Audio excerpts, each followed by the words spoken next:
pare de sorrir. Você vai ver que o inimigo não vai entender. E o crente até mesmo chorando, ele conta por quê. Se chorar, chora nos pés do Senhor. Tem Jesus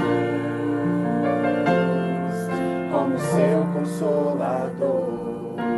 O teu sofrer, uma noite até pode durar, mas o crente sabe que a vitória vem pela manhã. Então cante assim: vou seguir os passos de Jesus, vou levar comigo a minha cruz. Se espinhos ferem os meus pés, eu vou descansar nos braços de Jesus. Vou seguir os passos de Jesus, vou levar comigo a minha cruz.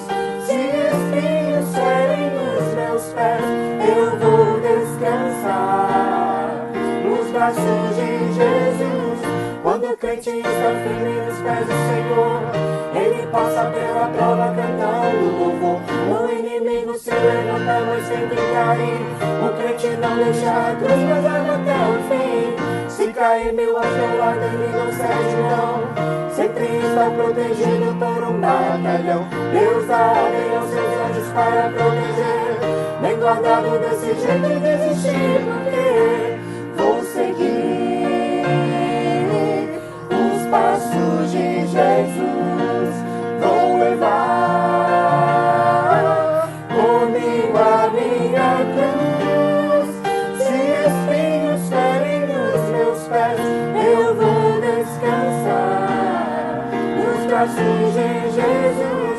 Quando o crente está firme nos pés do Senhor, ele passa pela prova cantando louvor. O inimigo se levanta, mas tem que cair.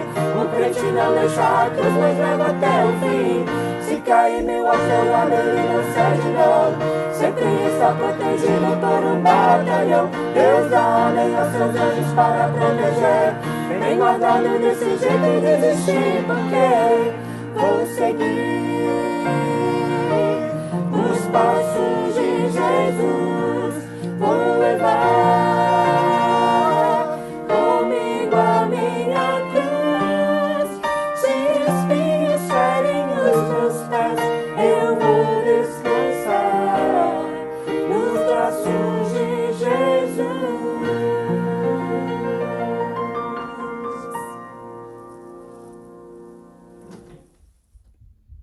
Olá, meu amigo, minha amiga, é um prazer ter vocês novamente conosco para mais uma noite de sábado de culto e adoração ao Senhor.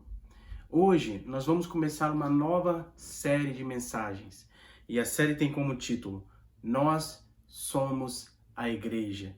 Nós vamos estudar um pouco sobre o que é ser igreja, como surgiu e vamos caminhar nessa direção. E eu gostaria de te convidar a acompanhar-nos nessa jornada e aprendermos juntos o que é ser igreja. Não sei o que vem à sua mente quando alguém fala sobre igreja com você. Eu não sei se vem à sua mente um prédio bonito, formoso, se vem as memórias de uma EBD dinâmica, aquele professor que você gosta, ou se igreja para você significa pessoas, significa o ajuntamento de pessoas, um grupo de pessoas que buscam, que adoram ao Senhor. Eu acho que um grande exemplo que nós devemos seguir está lá em Atos, e nós vamos estar estudando hoje como a igreja surgiu. Na verdade, o tema dessa mensagem é o primeiro dia. Nós vamos ver como tudo começou. E de fato, eles experimentaram no ano de 30 ali depois de Cristo, o que é ser igreja. Eu acho que ninguém naquela época ficava entediado por conta de construção, assentos, que roupa eu vou usar, sobre hinos, liturgia, nome de igreja, porque aquilo não existia. A igreja eram as pessoas. E aqui está uma ideia geral do que é ser igreja. A igreja, ela nasceu como um movimento de pessoas e a igreja ainda está em movimento. É importante nós sabermos que somos a igreja e ainda fazemos discípulos. No início não havia, bíblias eletrônicas, letreiros, sistema de som, nada disso. Mas a mensagem do Senhor, ela era propagada com coragem, com fé. E as pessoas não paravam de proclamar o Evangelho de Cristo. A igreja era simplesmente uma reunião de pessoas. Eles se reuniam acerca de uma crença principal, central.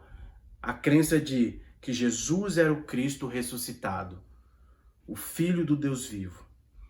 E Jesus era tudo o que bastava para eles, era tudo o que eles tinham, e isso bastava. A igreja é um movimento que cresceu e multiplicou-se desde o primeiro dia. E aí eu quero refletir com você no primeiro ponto dessa mensagem, a palavra prometida. Nós vamos estar olhando alguns textos, especificamente Mateus 16, quando Deus promete e faz a menção sobre a igreja. Na verdade, é a primeira vez que a palavra igreja aparece no Novo Testamento. E o termo igreja, ele vem do termo grego eclesia, que é usado no Novo Testamento e é traduzido para o latim como uma assembleia ou reunião, eclesia. E para o português, igreja, chamados para fora. Por volta de 300 depois de Cristo, a tradução e a interpretação dessa palavra trouxe uma teologia incorreta. A igreja passou a ser igual construção, não mais chamados para fora.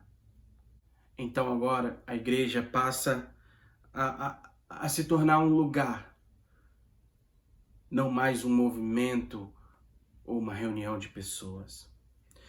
Vamos lá no texto de Mateus para entender como tudo isso aconteceu, como a igreja surgiu. Mateus 16, 13 em diante fala o seguinte: chegando Jesus à região de Cesareia de Filipe, perguntou aos seus discípulos: quem os outros dizem que o Filho do Homem é? Eles responderam: alguns dizem que é João Batista, outros Elias e ainda outros Jeremias ou um dos profetas. Jesus faz essa pergunta: e vocês? Perguntou ele: quem vocês dizem que eu sou? Simão Pedro respondeu: tu és o Cristo, o Filho do Deus vivo. Respondeu Jesus: feliz é você, Simão, filho de Jonas, porque isso não lhe foi revelado por carne ou sangue, mas por meu Pai que estás no céu. E eu digo que você é Pedro, e sobre esta pedra edificarei a minha igreja, e as portas do Hades não poderão vencê-la. A promessa de Cristo para Pedro e para nós, de que Cristo, através de Pedro, na vida de Pedro, edificaria a igreja. Verso 18: e eu lhe digo que você é Pedro, e sobre esta pedra edificarei a minha igreja. As portas do Hades não vão prevalecê-la, não vão vencê-la. Queridos, já parou para pensar quanto tempo atrás essa palavra foi lançada a Pedro? E aqui estamos nós, vivendo essa promessa que se cumpriu, está se cumprindo nas nossas vidas, cumpriu nas vidas daqueles que vieram antes de nós. E ainda há de se cumprir, e ainda vai estar se cumprindo naqueles que hão de vir, que hão de nascer. E quão lindo isso é, essa promessa de Deus, de que Ele edificaria a igreja. E hoje nós somos a igreja. Vamos olhar, e isso nos leva ao segundo ponto, e o segundo ponto é a palavra cumprida.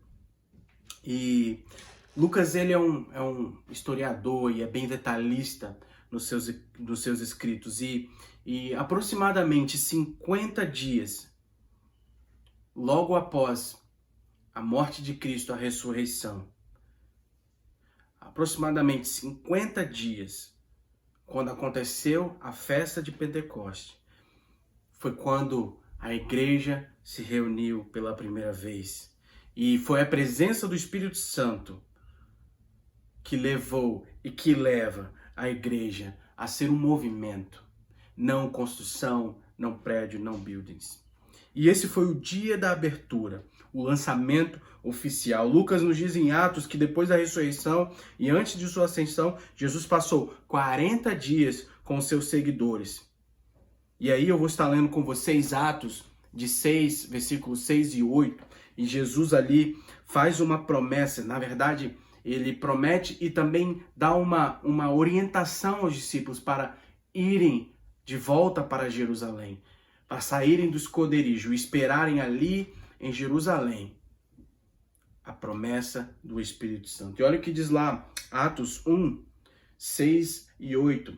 Então os que estavam reunidos perguntaram: Senhor, é nesse tempo que vais restaurar o reino a Israel? E ele lhes respondeu: não lhes compete saber os tempos ou as datas que o Pai estabeleceu pela sua própria autoridade, mas receberão poder quando o Espírito Santo descer sobre vocês, e serão minhas testemunhas em Jerusalém, em toda a Judéia e Samaria e até os confins da terra. Esse é o diálogo que Jesus estava tendo ali com os seus discípulos.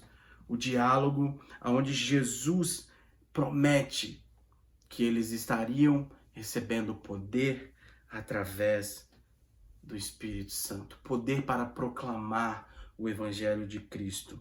Ele disse: vocês vão testemunhar e proclamar. Vocês sabem que eu estou vivo, eu não estou morto, eu estou vivo, eu sou o Cristo ressurreto, e agora vão a todos os lugares, até os confins da terra. Ensinem as pessoas que eu sou vivo, eu sou Deus vivo. Façam seguidores, façam discípulos e ensine o que eu lhes ensinei. Batize como eu os batizei. A palavra de Deus se cumpre. E nós vamos estudar no próximo ponto o texto de Atos 2, quando nós vimos ali a promessa de Cristo se cumprindo, né? E todos foram cheios com o Espírito Santo e eles começaram a falar diferentes idiomas, como o Espírito Santo ia lhes dando, e a promessa vinda do Espírito Santo se cumpriu e eles foram capazes de testemunhar em diferentes idiomas. Muitos deles devem ter pensado: o que está acontecendo? Nós sabemos que a Jerusalém estava cheia por conta do evento de Pentecostes. Nós sabemos disso. E nós vimos que o Espírito Santo realizou o milagre do idioma, o milagre das línguas, e todos que estavam ali presentes ouviram o Evangelho em sua própria língua. Olha que maravilha, olha que bênção. Nós sabemos que após a ascensão de Cristo, os discípulos retornaram para Jerusalém e ali eles esperaram, crentes nessa promessa que se cumpriu em Atos 2. Então, ali, reunidos cerca de 120 no dia dos Pentecostes, o Espírito Santo veio sobre homens, sobre mulheres, na cidade onde havia muitos judeus convertidos ao judaísmo e pessoas de todo o mundo.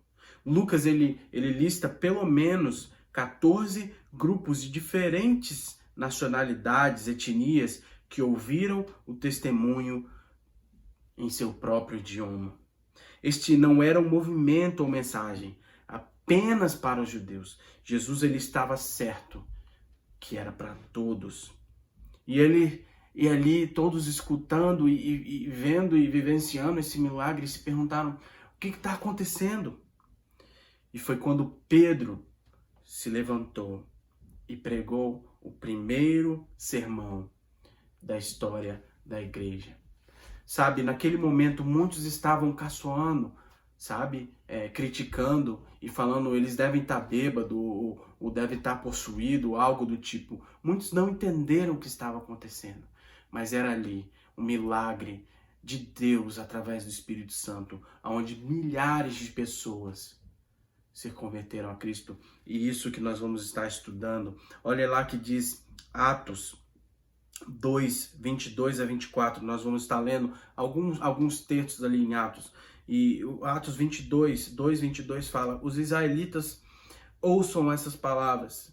Jesus de Nazaré foi aprovado por Deus diante de vocês, por meio de milagres, maravilhas e sinais que Deus fez entre vocês por intermédio dele. Como vocês mesmos sabem, este homem foi-lhe entregue por propósito determinado e pré-conhecimento de Deus. E vocês, com a ajuda de homens perversos, o mataram, pregando-o na cruz.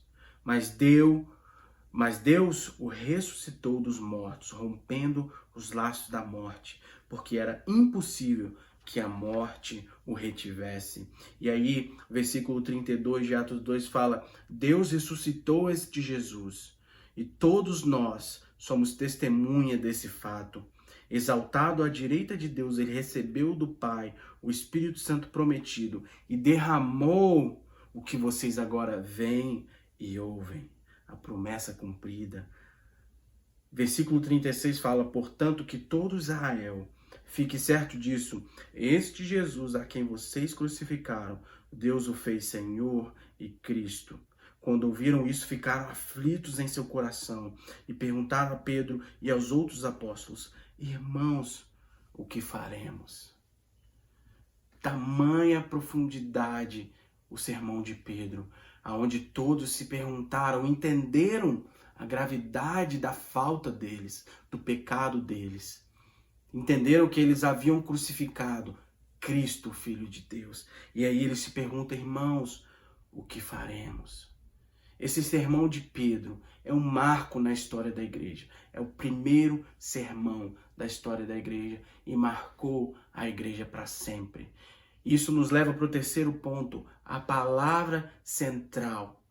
A palavra central do sermão de Pedro precisa ser o nosso sermão central, precisa ser o centro da nossa mensagem, do nosso querigma que nós vamos carregar para sermos lá sal e luz nesta terra.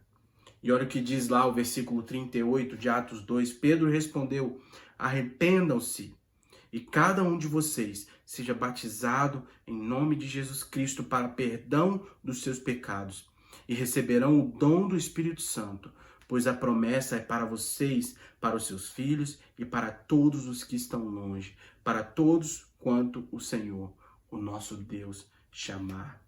A palavra central nas Escrituras é Jesus. A mensagem de salvação é clara: arrependam-se, acreditem no nome de Jesus o Cristo e receba perdão pelos seus pecados. Essa é a mensagem que nós devemos carregar como igreja. Olha o que diz lá, versículo 40 de Atos 2, vamos ler 40 e 41. Com muitas outras palavras os advertia e insistia com eles: salvem-se desta geração corrompida. Os que aceitaram a mensagem foram batizados. E naquele dia houve um acréscimo de cerca de 3.000 pessoas. Que maravilha isso! O primeiro dia, o dia da inauguração da Igreja de Cristo, 3.000 pessoas se convertem a Ele. Que maravilha! Sabe, a palavra de Deus, ela é eficaz e ela se cumpre. Na Bíblia nós vemos e vimos a palavra de Deus se cumprindo. Talvez na sua vida a palavra de Deus se cumpriu para você. Ela é eficaz. A igreja é dedicada à Bíblia não por conta de sermos somente religiosos, mas porque a Bíblia, ela é a promessa de Deus e ela se cumpre através dos tempos. povos, idiomas, pessoas de todos os cantos, diferentes idiomas, diferentes etnias, essas pessoas são alcançadas pelo Evangelho de Cristo. Como Jesus previu. Este encontro, ali em Atos 2, foi um encontro marcado pela ideia central de que Jesus Cristo é o Filho do Deus vivo e hoje está à direita do trono de Deus. A palavra para nós, sabe, a mensagem central, a nossa mensagem central, deve e tem que ser essa. Você não vai à igreja porque nós somos a igreja. A igreja ela não era um local, um templo, uma construção, porque não havia. A igreja não se tratava de um estilo, porque não havia. Mas haviam pessoas apaixonadas por Jesus e pessoas que entenderam a mensagem do ide, fazei discípulos de Jesus Cristo, fazei discípulos de toda criatura, pregando a mensagem do Evangelho. Esta é a missão da igreja. Esta missão da igreja precisa estar cada vez mais clara e viva nos dias de hoje. É por isso que, sabe, continuamos a criar mais locais de reunião, grupos diferentes, locais, horários, grandes e pequenas congregações. É por isso que nós procuramos crianças e adultos. É por isso que nós distribuímos comida nas comunidades, fazemos missões, arrecadamos fundos, treinamos líderes, porque nós concordamos com Pedro que Jesus é o Cristo, o Filho de Deus vivo, e nós trabalhamos para o avanço do Evangelho. Essa precisa ser a nossa missão. Cristo precisa ser o centro da mensagem da igreja. A igreja precisa pregar novamente, com veemência, com força, que Cristo é o Filho de Deus. E que um dia Ele voltará. Não cabe nós sabermos quando será isso. Que cabe a nós estarmos preparados. Para concluir com você, eu gostaria de lembrar que a igreja é um ajuntamento multiplicador, multicultural, de pessoas que acreditam em Jesus como Salvador e cujas vidas refletem os seus ensinamentos. A igreja ela começou como um movimento e ainda está em movimento. E é pela graça de Deus que nós, a igreja, fazemos parte desse movimento para alcançar a nossa geração, os que estão por vir, até os confins da terra. Sabe, eu não sei qual é a sua concepção de igreja até esse ponto, até ouvir essas coisas, mas eu gostaria de te encorajar a ser igreja, a viver o Evangelho, não só de palavras, mas de ações, não só de palavras, mas de atitudes coerentes com o Evangelho de Cristo. Que o Senhor nos abençoe a sermos igreja e cumprirmos a vontade do Pai. Gostaria de orar por você, você que de repente entendeu essa mensagem e quer ser parte da Igreja de Cristo. E que entende que para isso você precisa de mudar de atitude, mudar, sabe, o seu estilo de vida. Não viver mais para o pecado, mas sim de acordo com a vontade de Deus. É preciso que haja arrependimento.